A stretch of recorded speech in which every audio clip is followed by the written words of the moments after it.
like when you're flying in first class out of Dubai, they insist on having a person to walk with you from the check-in counter all the way to the lounge. So it's this awkward 15-minute walk, and I just wanted to listen to Dots, Lines, and Destinations, but I had to make stupid like chit-chat. Hello and welcome to episode 87 of Dots, Lines, and Destinations. It's July 23rd, 2015. I'm Steven Seagraves, joined today by Seth Miller. Hey, Seth. Hello, hello, hello.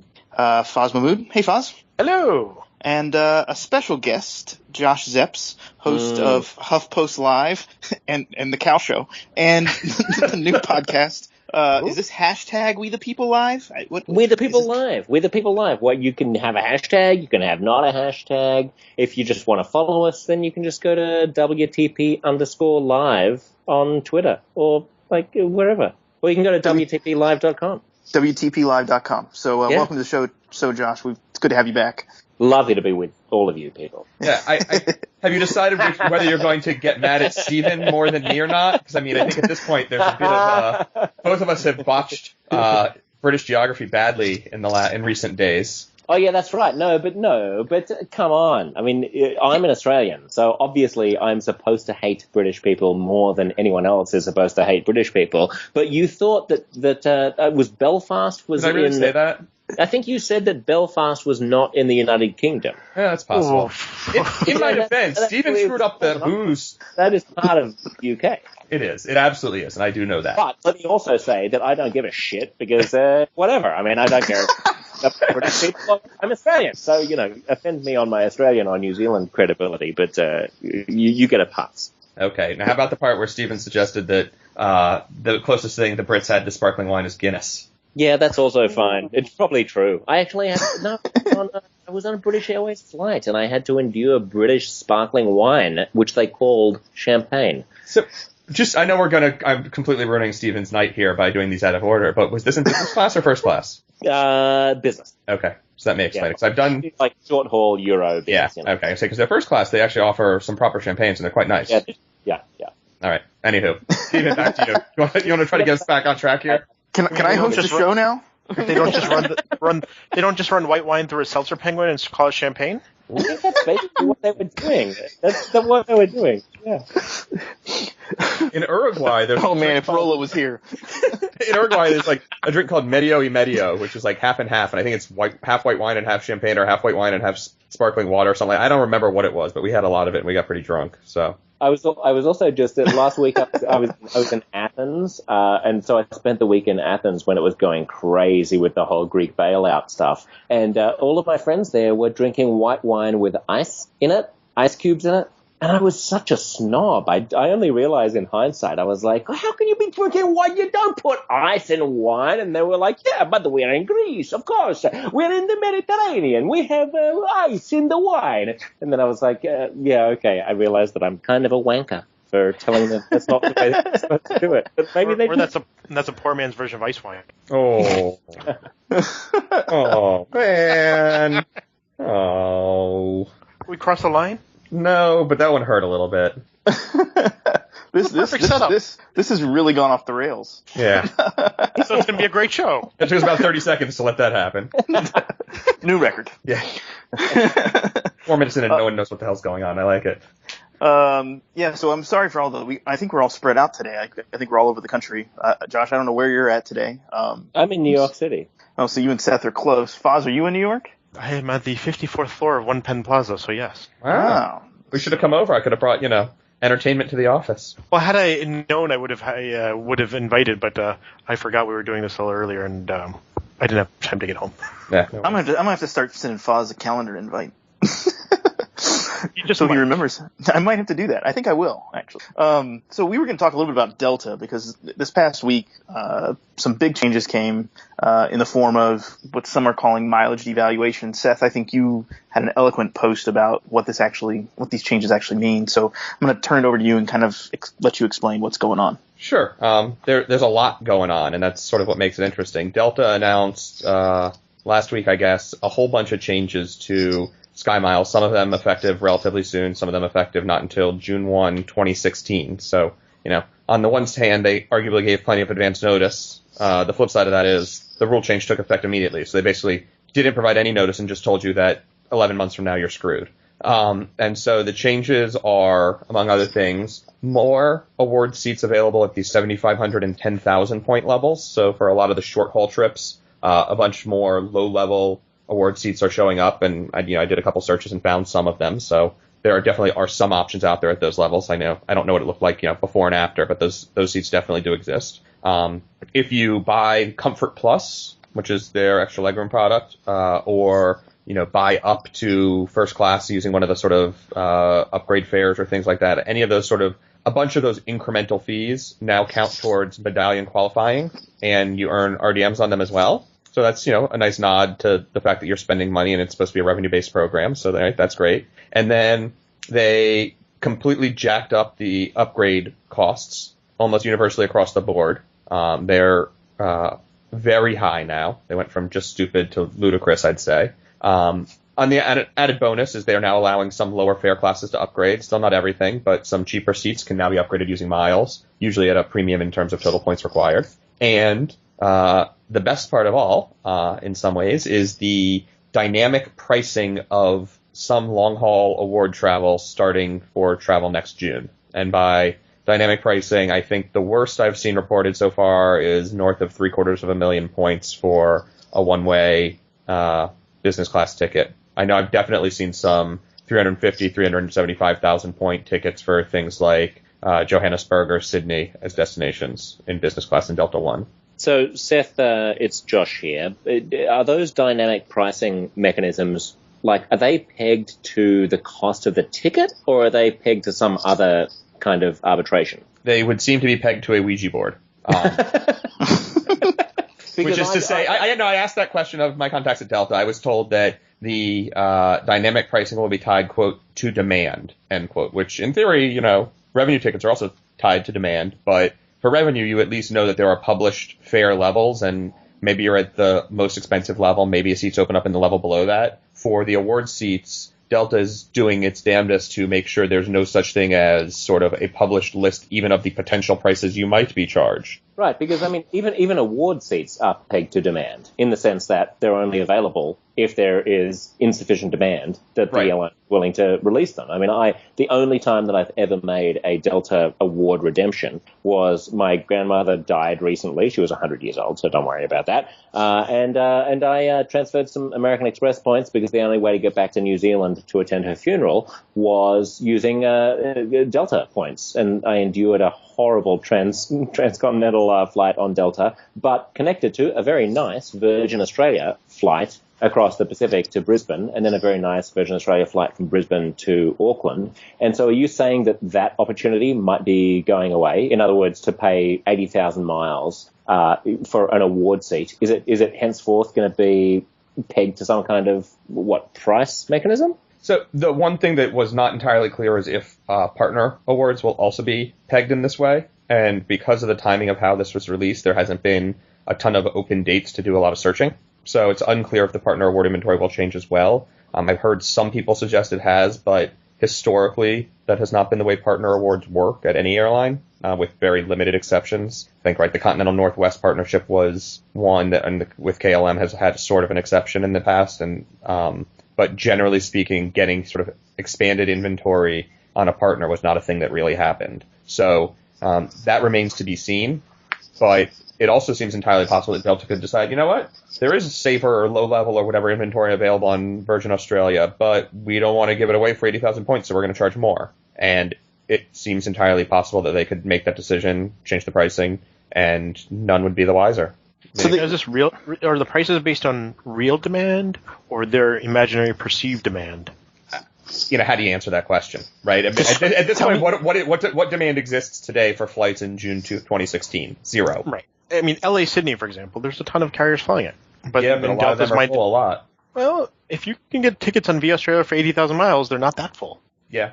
So Delta's really taken it and gone from a Sky Peso to, I don't know, what's the devalued currency in the north of Africa?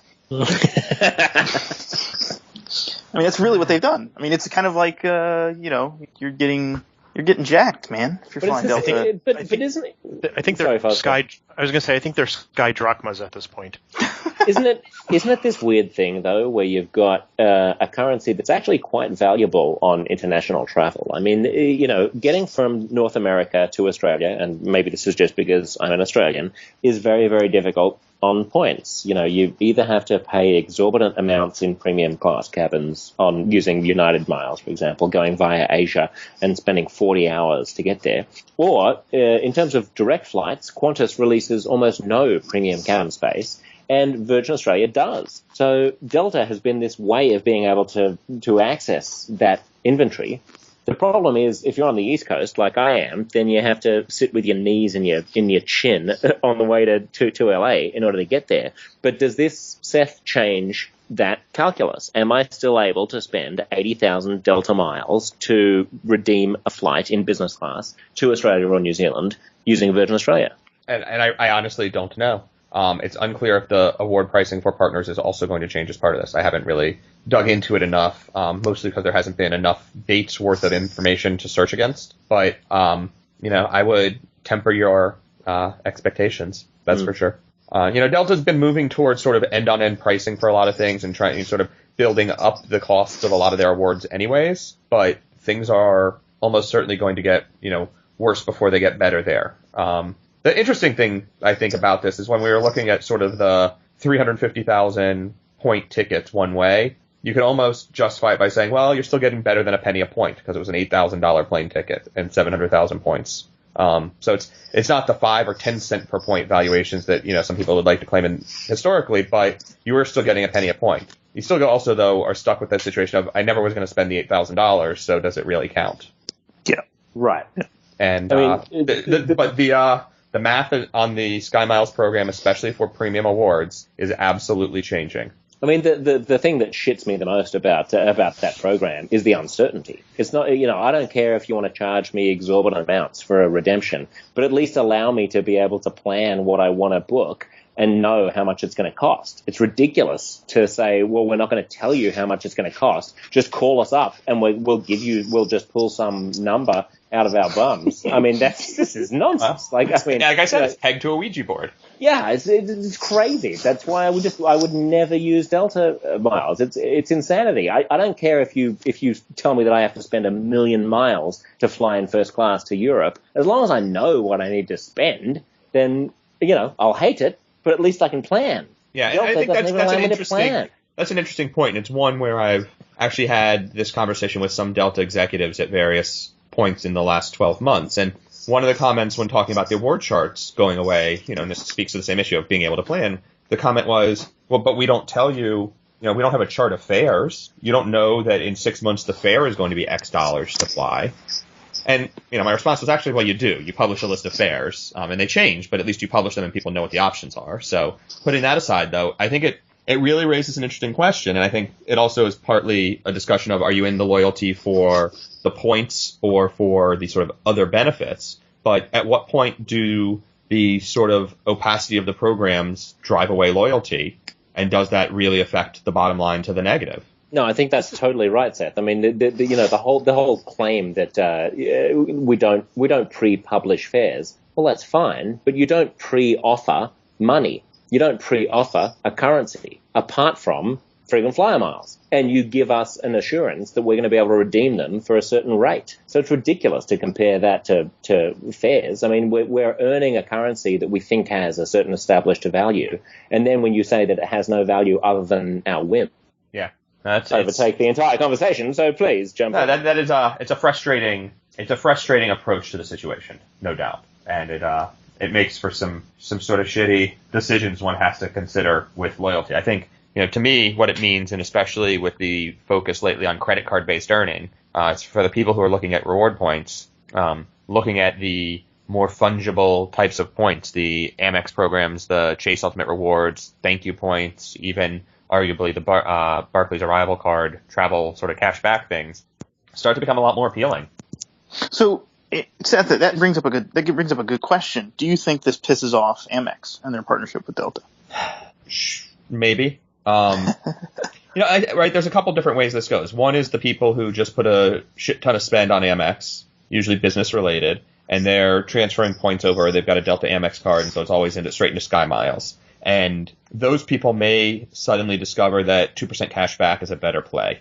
That would be bad for Amex. The other people, though, are the ones who are already flying a little bit on Delta anyways, maybe have the card because they want the free checked bag, even though they don't fly a ton, and see this as, oh, wow, there's these 7,500 and 10,000 point awards now, and, my travel plan is put everything I can for the year onto my Delta SkyMiles card and get the couple tickets to go see Grandma in Florida. And if I book at the right time of year, I can get those for 10,000 points, and plus I've got the card that gets me the free check bag, so that's actually a bargain.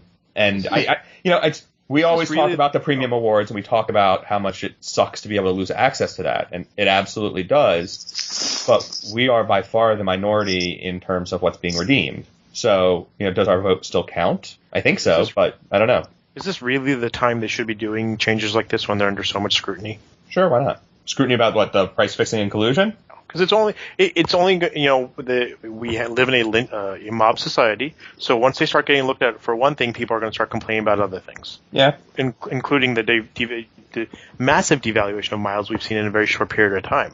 But they've got 7,500 point awards now, Foz. How many times can one person go between Detroit and Minneapolis? Personally, I think my limit's 3, but other people might have a different. And I'm at 0 still so far, so I've got a couple to go.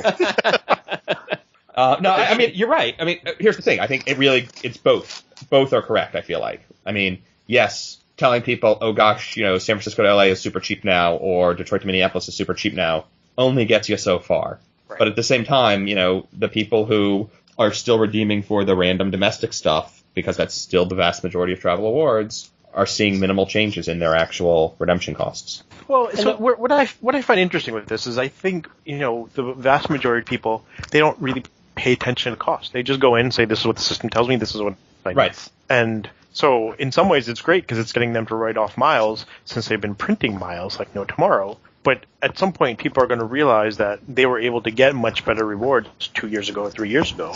And now they can't even predictably plan. But so doesn't that mean that for people like Seth and Foz and Steven and Josh Zepps, that it's actually sort of better in a way because we actually know how to use miles? I mean, if you know how to sign up for a credit card and fly miles out of a destination, for example, that has cheap business class fares, as I recently did, then doesn't it actually put you at a greater advantage than we previously were, or am I cynical? I think what the problem is, as more and more people buy into this, those seats at the bottom level will start to disappear more and more because there's no incentive, there's no reason to have them out there. Yeah, and Josh, I think historically, what you've just described is 100% true, right? The people who, we would deride for buying the 50,000 point one-way domestic first class award on a short trip down to Florida from New York, because that's what it cost. We're subsidizing our little game. But because the costs to us for the premium awards are also rising, particularly in the SkyMiles program, it's hard to say that they're really subsidizing us anymore. And on the one hand, I can be as pissed as I want about that. On this other hand, gosh, Delta finally figured out that maybe they don't need to be giving away subsidized awards anymore. You can't, I can't really be mad at Delta for figuring out how to do the IT stuff and fix their program so that we can't take advantage of it anymore. But I'm still pissed that I can't take advantage of it anymore. I totally hear what you're saying, Seth, but I also feel like there are ways of spending miles and there are ways of spending miles. I recently had a flight back from San Francisco, which was a red-eye on U.S. Airways, booked through American Airlines, which had a layover somewhere, and then I was going to be getting in the early hours of the morning. It was going to be horrible. I didn't take it, and I spent 50,000, I think it was 55,000 American Airlines miles for an anytime award seat on their A321 from San Francisco to JFK, just to be able to get some sleep on the red-eye. Yeah. On the other hand, I spent 40,000 miles for 2 amazing flights on Etihad from London Heathrow to Abu Dhabi and then to Beirut, including a shower in midair on the A380.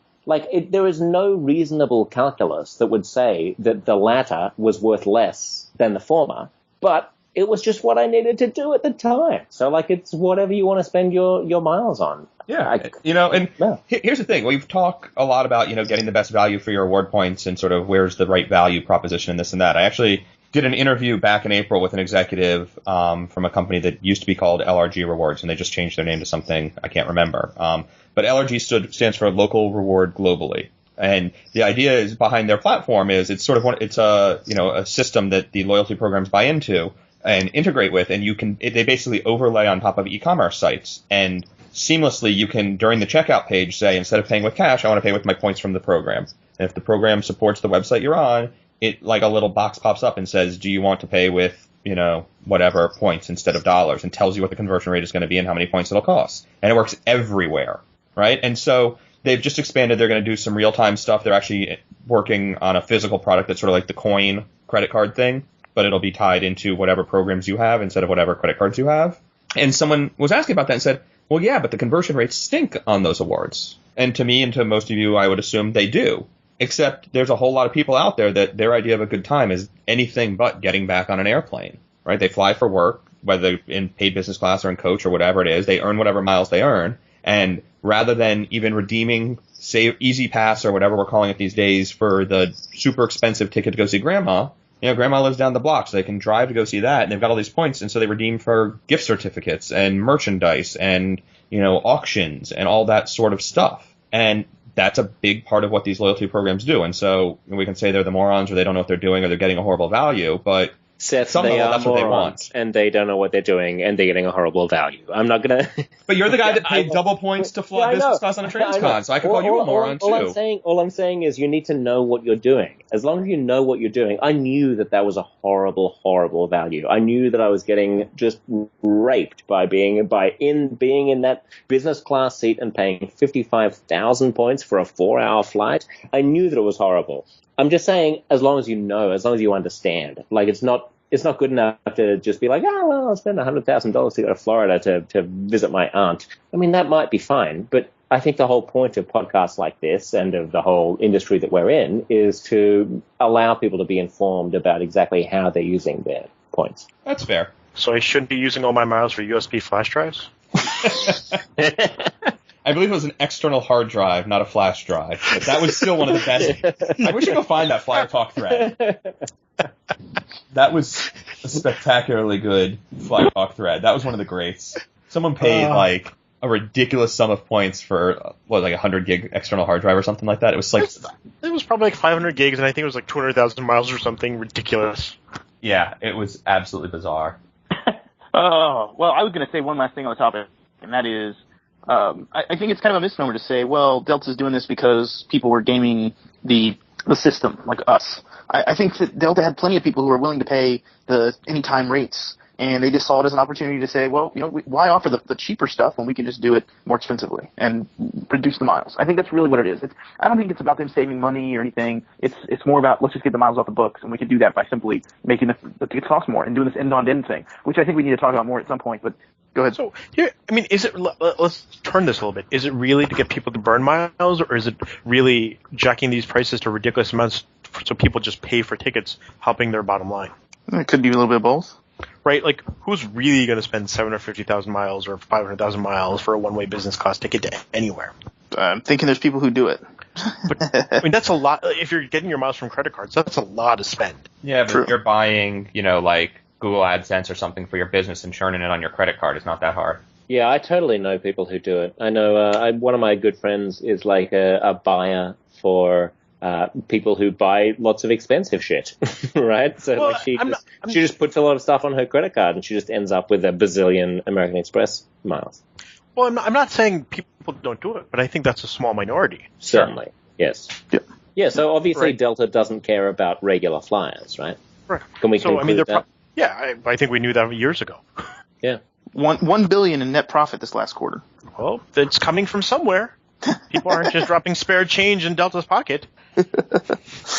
Well, Josh, let's talk a little bit about your horrifying experience on Delta, as you called it, and then some of your good experiences. Why don't you just tell us a little bit about that? I'll touch briefly just on how horrifying Delta is. I mean, the experience of domestic air travel in the United States is so horrifying to foreigners who come here that it's hard to believe. Like, I had a business class ticket from as I just mentioned, my grandmother died. I needed to get to Auckland. So I was in New York. I booked a ticket that was JFK to LAX, and then LAX to Brisbane, and then Brisbane to Auckland, and that was all on Virgin Australia. And the flight on Delta was just horrifying. I mean, just horrifying. I don't even want to get into how horrible it was. The flight on the way back was absolutely delightful. I booked it literally while I was in the limousine going to my grandmother's funeral, and I booked it using United Miles, and it was a Thai flight from Auckland to Bangkok, which is a 12-hour flight. And then I experienced the new Thai business class from Bangkok to Narita, which is awesome, by the way. And then ANA in business class from Narita to JFK, which was absolutely fantastic. The idea of having to endure like domestic North American economy class in order to travel internationally is over for me, completely over. So were you on their premium service, their version of the premium service? What is it called? What's Delta's transcon product called? Delta One. Oh god, that's why I couldn't remember. It's stupid. So was it the Delta One product? I have no idea. What does that mean? I mean, I was not in a flat bed. I had an extra legroom thing, and it was an incredibly hot day in New York. And I got on after having been the air train was down at JFK at a remote stand, so I had to I was rushing. I finally made it to the aircraft, and I knew that I had 40 hours of travel ahead of me. And I went up to one of the guys who was in the galley, and I said, "I'm so sorry, but I've got a long flight ahead of me, and I'm exhausted, and I'm very hot. May I have a glass of water?" And he said, "The beverage service will be available about 1 hour into the flight service. I'm sorry, sir. Please take your seat right now." I mean, that was like how nice they were on the Delta. Just to clarify, you were at a remote stand at JFK on Delta? When I say remote stand, that could just be anything out in T4. You know, those nether regions of T4, man. You feel like you walked all the way back to Manhattan from there. So I didn't have a. It's just really the Hamptons, not Manhattan. Yeah. No, so we had a bus. Yeah, so we did. Yeah, so we had a bus. I had a bus. So I took a bus to where I thought I was going to be able to get on the plane, and then once I was at the final gate, there was another bus to take me out to the plane. Wow. It was horrible. But why don't we talk about Etihad apartments? Can I interject before you get there? I'm sorry, I did my best imitation of our producer. The hard drive was I can't find the actual size of the hard drive, but it was a $200 MSRP that was selling for $95 at the time. This was in 2008, and it went for just over 150,000 miles for a 0.06 cents per mile valuation. So, just saying. Big deal. So, before Josh continues, I have to ask, does anybody else think hard stands should be illegal? My personal belief on this is if you are too freaking cheap to invest in infrastructure to maintain gate space, then you shouldn't be flying those flights. But that would be like all of Europe would shut down. Well, only half of it, not all of it. All I can think of is like half of Frankfurt would just cease to exist. Yeah, Amsterdam would. The kindergarten, where they keep all the regional jets. Munich would have the same problem. I don't know if the new terminals helped with that. Foz, I do hate a hard stand as a general rule, but like a Long Beach or a Burbank, where except for this week the weather is almost always beautiful, getting to walk out and sort of getting to use the rear stairs up into a plane every now and then. Like sometimes it's nice. But I don't think those are hard stands because you still get to walk off the plane and walk into the terminal. There's no bus. So you're saying bus gate is the problem? Yeah. Because those are still gates in Burbank and Long Beach. Sure. I just don't have a jetway. Yeah, I could do without buses ever. Keflavik in Iceland had that. That was a mess. What about like Doha and Dubai? Aren't most of those gates? Doha's finally mostly fixed itself. The new airport actually has real jet bridges and stuff. They call them, it's actually interesting. They call them touch gates as opposed to, because just parking. they touch. Yeah, they actually touch the building. They made a huge deal out of that when that opened just over a year ago. They built it, and they actually, I think, don't have enough touch gates to handle super peak timing, but they can handle most of the flights most of the time now through real gates. So, and I'm okay with the once in a while thing, but like you go to De Gaulle, you go to Frankfurt. I mean, you've got the kindergarten at LaGuardia that Delta has now, and they've been doing it at JFK a little bit too. It's just invest in the infrastructure. If you don't have the infrastructure, then you shouldn't be flying these. I got to say, I was at Dubai Airport last week, and we got off the plane. We got on a bus, and it took literally 35 minutes of just driving around. Like, I think it was just lost. Like, there were people, there was a guy next to me who was like, I think we landed at Abu Dhabi and now we're driving to Dubai. I was just going to make that joke, but without the great accent, so thank you. It was incredible. We were just driving around, and like I was talking to the other people in the bus. I was like, I'm sure I've seen that plane before. We're just driving around. We're just driving around the United Arab Emirates. I don't know where we are. Yeah. They're waiting for But right, I mean, Kale, Amsterdam, you've got the Polerbahn or whatever, like the ridiculously remote runway that's in Luxembourg or something. Well, so what Josh is describing in Dubai is basically an experience at O'Hare in the summer, but you do it on the plane. Oh, taxiing around to get back. Yeah, you just taxi around for 45 minutes, then you sit there for a little while and you do it again, and you're like, well, I think we were just past that gate. I think that's C9.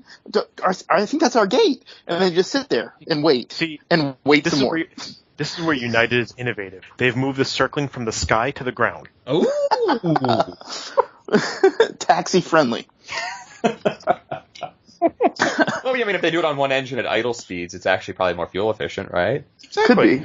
You get the tour. So, speaking of British Airways and Heathrow, let me just inject a little bit of skepticism, which is that I bought a couple of tickets, which were JFK to Paris. There was a mistake fare, or it wasn't really a mistake fare. It was just like here's a cheap fare, and it was through Heathrow. And when you get to Heathrow, if your flight is delayed by 20 or 30 minutes, as mine was, then it is just a nightmare. Heathrow Terminal 5. Right? Yeah, they don't let you through. They scan your boarding pass for the next flight, and they say, "Oh, sweetie, there's no way you're going to get to that flight." And so they just cancel your flight, and then they just bump you out. And I was fortunately charming enough to be able to tell them that actually I wanted to go to Switzerland instead of Paris, and so they put me on a different flight, and it actually ended up being okay. But, oh my Lord, going through Heathrow, do not go through Heathrow with a connection of less than 2 hours, ever. Wow. Because, they are just, I've done it so many times, they are relentless in their, the security is insane. I'm not going to go into it because I'm going to get too fired up, and this whole podcast is going to turn into a disastrous. So then, tell us about Etihad. Tell us about Etihad then. Etihad was actually quite amazing. The Etihad Apartments, for people who don't know them, are Etihad's new first-class product on the A380. And I redeemed 40,000 American Airlines miles to go from Heathrow to Abu Dhabi and spend a night there, although I didn't realize that I was going to get a night there, but Etihad actually put me up in a hotel unexpectedly. That's the whole of the story. And then to fly back to Beirut on an A330, I think it was. But the A380 is amazing. You literally have, it's almost like a train. You have not only a gigantic seat, a huge chaise lounge, a bed, a massive television screen, a mini bar, a door that closes you off from the rest of humanity, a shower that you're able to use, and it's, I don't know, you tell me, you ask me. This is the most incredible, the most lavish thing that I've ever experienced in the sky in all of my years and miles of flying. Have you had the experience with Emirates First Suites as well? I have not. I have not done Emirates, but there is no doubt that Etihad has totally taken it to another level. I haven't gotten to fly the Etihad seat. I sat in their mock-up at one of the trade shows, and I would tend to agree with you that I think it's a nicer product than the Emirates one. I think it's got a bit more privacy. Did I just really say privacy? Jesus, Josh, you're rubbing off on me. Mate, I'm Australian. I say privacy. Really? Yes. Oh, shit, I don't even have an excuse now. More privacy, I think, than the Emirates version. And I do kind of love the single aisle on a wide body thing that they do upstairs as opposed to twin aisle. But it's, yeah, I'm curious. I haven't obviously gotten to do the other option, flying. What did you think of the catering? I thought it was good. I didn't think it was as good as all of the people who were trying to tell me it was good thought it was. So it's a little bit tricky because I'm an idiot. So I was flying from Zurich to London, and then I had a 2-hour layover. And on my flight from Zurich to London, I decided to get drunk. And that was not a good idea since I had a 7-hour flight from Heathrow to Abu Dhabi. So while I was on that flight, I was already a little bit foggy. And so all of the stuff that they were serving me tasted delicious and seemed nice. And why wouldn't you love it, But then it was the following day, actually, that I had the greatest experience on Etihad, which was on one of their A330s, which are really nice. I think are they an old Jet Airways? That could be a Etihad config, I'm not sure. So they've got like doors that close, and you can just eat whatever you want, drink whatever you want. I mean, they've got amazing, amazing wines and champagnes. And I just sat there and watched, National Lampoon's Vacation, and ate lots of nice food. Nice. That's all I need. Was that on the IFE, or did you bring it with you? In the IFE. Oh, very nice. No, Etihad gets my unqualified support as just one of the greatest airlines in the world. I mean, I thereafter flew Middle Eastern Air Liban or whatever, like Lebanon's airline is from Beirut to Athens, and in economy class it was fine, but we had like a very, very, very dodgy entry into Athens and an extremely stressful experience in the air. So I'll stick with Etihad. Traveling Middle East. What about Virgin Australia? Because I've seen a few things about them. It's not a true lie flat seat, is it? No, it is. Yeah, it is. Oh, it is. Interesting. I mean, I honestly had one of the best experiences, and this is not because I'm an Australian. I'm pretty critical of Qantas. Qantas is often my problem living on the East Coast is that when I connect to a Qantas flight from the West Coast to Australia, which often leaves at like 11:30, midnight maybe on the West Coast, which is obviously around 2:30 or 3 a.m. East Coast time, they'll take a long time to actually serve dinner. And so for me, I just want to sleep. I want to sleep as quickly as possible. And the great thing about Virgin Australia was that they were really, really accommodating as soon as I got on the flight. And they were just very, very casual. Like, if you like the sort of Virgin attitude, which is casual, laid back, not particularly formal, then for me, Virgin Australia was one of the best flights I've had. The seat was super, super comfortable. They put on they made up the bed with a full, under layer so that I could actually sleep on it, and they made it up properly, and it was a large bed. I mean, it was just, it was nice, and they were always trying to find every possible way to be pleasant, and I found that different from what Qantas normally does. Oh, well, do we have a little time to talk about some United issues, or do we? Are we all tired? And I don't know, how long into this are we? Is anyone still listening? Let us know why. Let me say one thing, which you will enjoy, which is that I was flying from Dubai to New York via Heathrow on British Airways in first, because there had been a mistake fare from the British Airways had published from Dubai to Austin. I don't know if you remember that. And so I booked that because I knew that I needed to come back from the Middle East in some capacity. And I got to the airport in Dubai, and if you're flying first class out of Dubai, they have like a helpful person who's going to take you through security and customs and take you to the lounge. I hate this stuff. I hate being trailed by someone who is supposedly helping me. So Did you let them pull your bag for you? No, he didn't even do that. Wow, I didn't think it was going to be that sore a subject. No, they walk in front of you. They don't walk behind you. Yes, he's just walking. He's just a man walking awkwardly alongside me while I'm pulling my bag and carrying all my shit, and he's just walking there and taking me to a place where I could get to by myself. And you know what the worst thing was? While I was in the cab getting to the airport, I was listening to your podcast. That is horrible. How do you deal with such a thing? Why?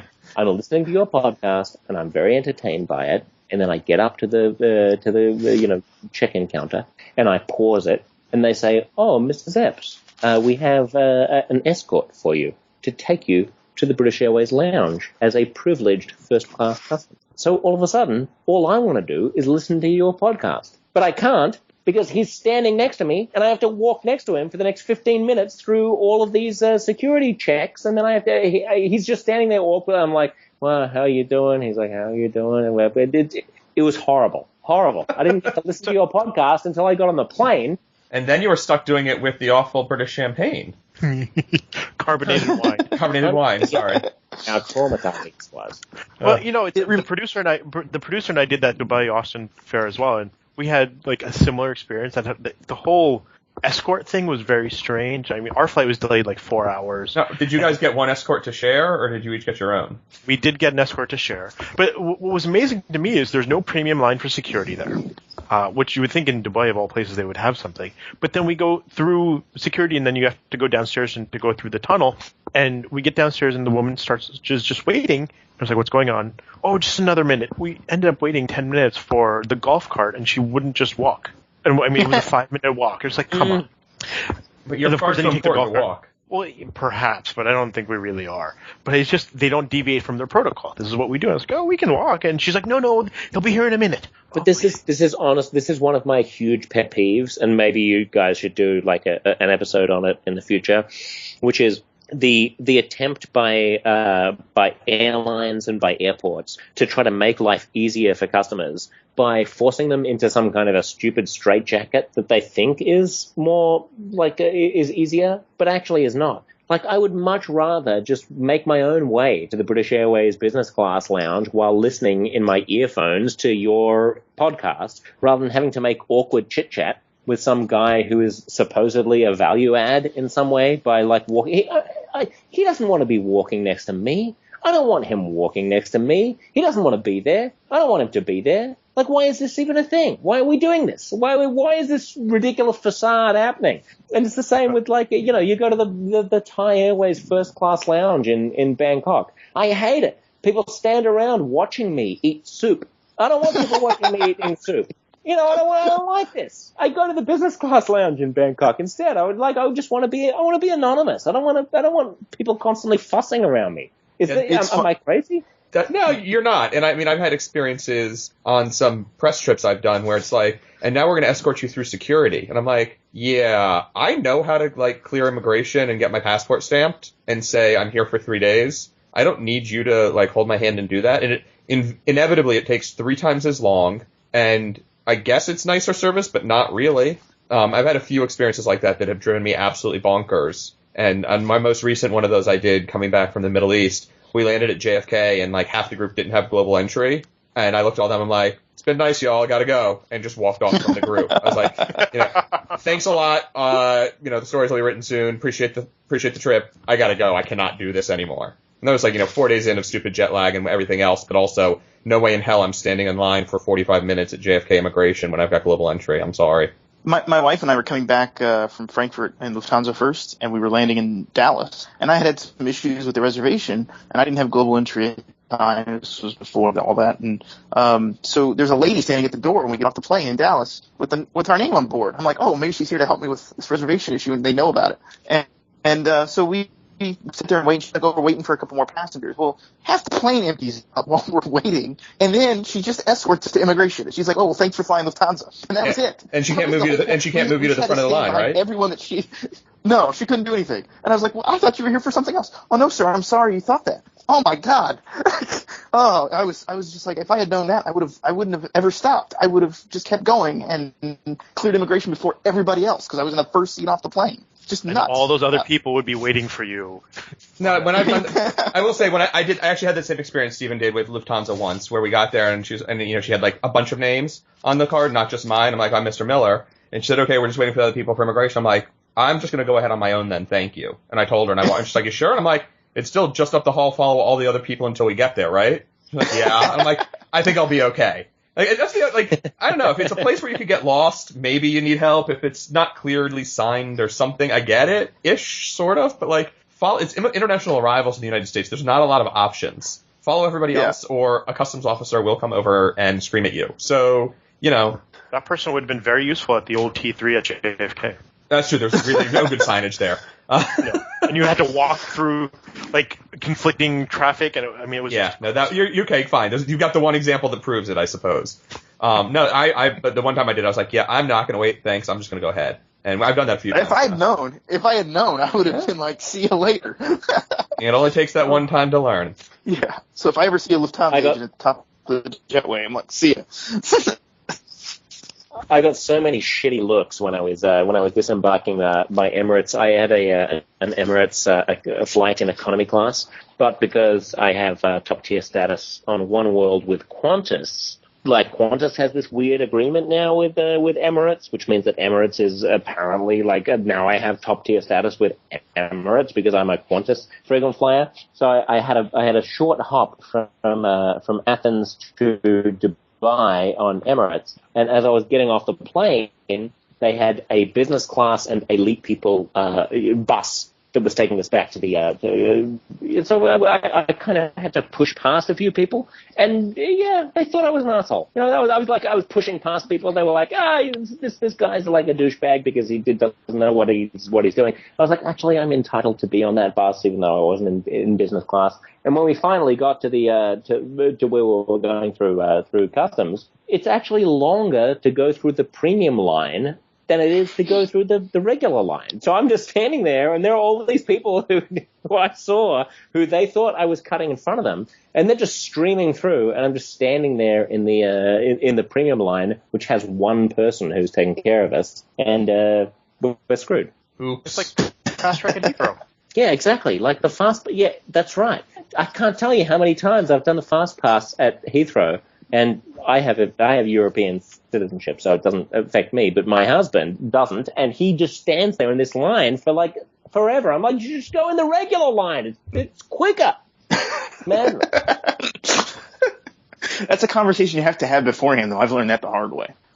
If that line's faster, I'm going to tell you to go through it before we get there, because if I wait, you're just going to be pissed that I told you in the line, yelling across. I learned that the hard way.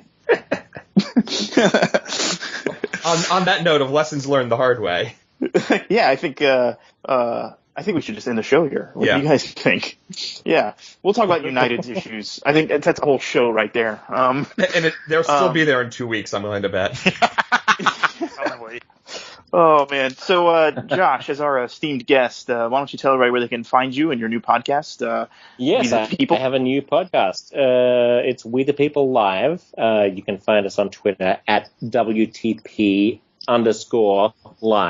or just go to WTPlive.com and follow us there. It's basically a bunch of interesting people like Jim Norton and Sam Cedar and a whole bunch of interesting comics talking about the week's news every week. So go to iTunes and find it out. Why not? Cool. Thanks, Josh. Thanks for being on the show, too. Appreciate it. I love you guys. I love this podcast. Foz, how about yourself? Either Twitter or Instagram is Fozm. No more UPGRD? I don't think I've done a blog post in a year and a half. Why even bother promoting it? Yeah, I was going to see, but I was going to wait and rub that in later. I mean, sorry, I was jumping the gun. But, I'm better off promoting Not Mundo Surfer at Tumblr.com. I'm Seth Miller, also known as the Wandering Airman. You can find me at WANDRME on Twitter and Instagram, or wander.me on the rest of the interwebs. I'm Steven Seagraves. You can follow me on Twitter at sseagraves or at badice.com. You can follow Dots, Lines, and Destinations on Twitter at dotslines or on moredotsmorelines.com. Thanks for listening, and thanks for being on the show this week, guys. Talk to you later. Take care. Take care. Later.